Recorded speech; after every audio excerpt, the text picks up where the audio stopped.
might be a tumor. It's not a tumor. The Film Lounge presents... Spoiler-free movie review! First you gotta do the truffle shuffle. Come on! with Chris Gooch. I'm the dude. You, my friends, are following in the very footsteps of history. Something beyond the power of words to describe.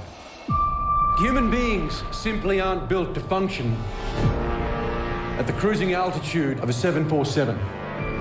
Our bodies will be literally dying.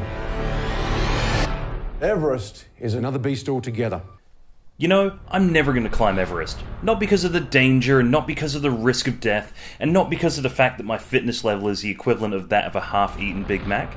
No, I'm never going to climb Everest because it just looks too damn tiring. Come on, doggy! Dog, let's go! Hurry up!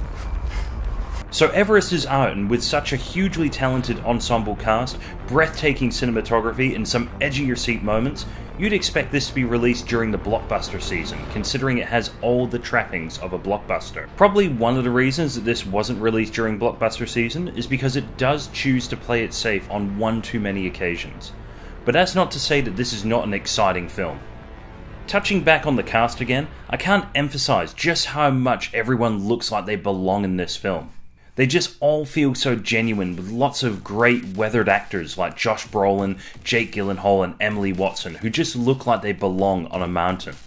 And we even get some decent turns from people like Sam Worthington. Jason Clarke is the heart of the film as climber Rob Hall, and he brings a real human and humble touch to the part. He's just a good man trying to do the right thing, as opposed to being the usual Hollywood approach of making him overly heroic. The only real weak link in the cast for me was Keira Knightley as Rob Hall's wife. Her acting is top notch with respects to the ugly crying, and I mean ugly crying with snot and everything. The only issue is her very distracting accent. It could be Australian, it could be New Zealand, I don't think she even knows. How's the weather? It's good. I wish I was with you. One day, you, me and that little Sarah will all go climbing together. The film is filled with large, sweeping scenes of mountains and amazing terrain of Nepal, and that just needs to be seen on a decent quality IMAX screen to appreciate the magnitude of what these maniacs who trek up and down this mountain actually have to overcome. Unfortunately, this is a movie about characters who don't necessarily overcome said mountain, so don't get attached to any of the climbers. Character deaths are really interesting in this film, often choosing to have someone disappear off-screen as a reminder that in an environment like Everest, there's no way to know what is going on around you. There's no ham-fisted foreshadowing like in other films. Instead, we are treated to the process and procedure that everyone must go through when attempting Everest. It's detailed, it's thorough, and it's the main reason I'd never go up Everest because it just sounds so tiring. You okay? There's no guarantees of the summit, I get it.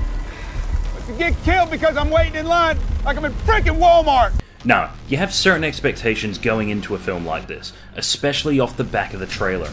However, this film chooses to forego a lot of the cliches and goes down a much safer path. Was this the best choice by the filmmaker? Hard to tell.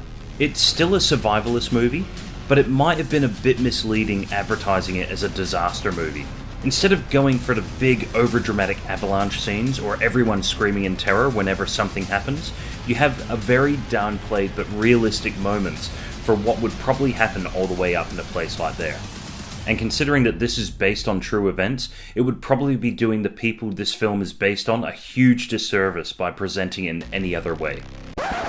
Overall, this is a really well-made film that needs to be seen on the biggest screen possible, but just adjust your expectations from a disaster movie to a survivalist film, and you should not be disappointed. Except with the weird Aussie-Kiwi hybrid accent. Everest gets 4.5 out of 5 stars. Or 4.5 out of 5 nightmares about frostbite. If anyone can make it, you can.